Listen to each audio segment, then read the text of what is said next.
بسم اللہ الرحمن الرحیم۔ شروع اللہ کے نام سے جو بڑا مہربان نہایت رحم والا ہے۔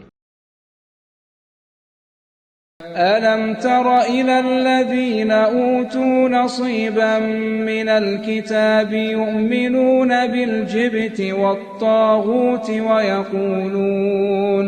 وَيَقُولُونَ لِلَّذِينَ كَفَرُوا هَؤُلَاءِ أَهْدَىٰ مِنَ الَّذِينَ آمَنُوا سَبِيلًا۔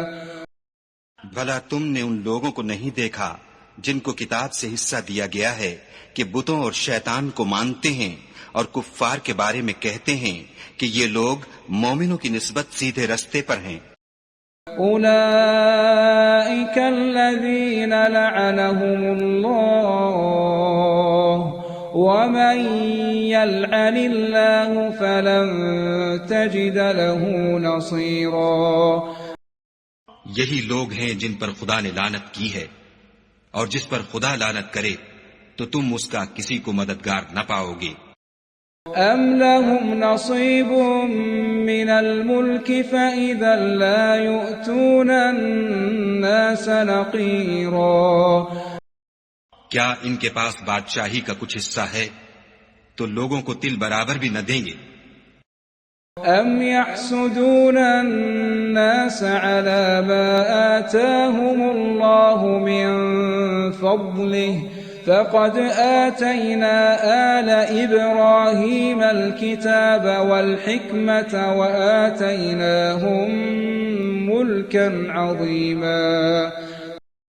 یا جو خدا نے لوگوں کو اپنے فضل سے دے رکھا ہے اس کا حسد کرتے ہیں، تو ہم نے خاندان ابراہیم کو کتاب اور دانائی عنایت فرمائی تھی اور سلطنت عظیم بھی بخشی تھی۔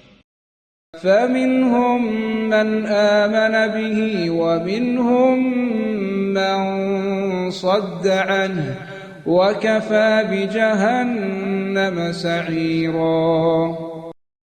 پھر لوگوں میں سے کسی نے تو اس کتاب کو مانا اور کوئی اس سے رکا اور ہٹا رہا، تو ان نہ ماننے والوں کے جلانے کو دوزخ کی جلتی ہوئی آگ کافی ہے۔ ایک مسلمان کے لیے یہ بہت ضروری ہے کہ وہ صرف قرآن کی تلاوت ہی نہ کرے، بلکہ یہ بھی سمجھے کہ قرآن پاک کیا پیغام دیتا ہے۔ اگر آپ اس بابرکت سفر کا حصہ بننا چاہتے ہیں تو چینل کو سبسکرائب کیجئے اور اس پیغام کو دوسروں تک پہنچانے میں ہمارا ساتھ دیجئے۔ قرآن پاک کی مکمل تلاوت بما ترجمہ سننے کے لیے ہماری مکمل پلے لسٹ موجود ہے، جس کا لنک اوپر دیا گیا ہے۔ آپ وہاں سے شروع سے آخر تک آسانی سے سن سکتے ہیں۔ اگلا رکوع اگلی ویڈیو میں پیش کیا جائے گا۔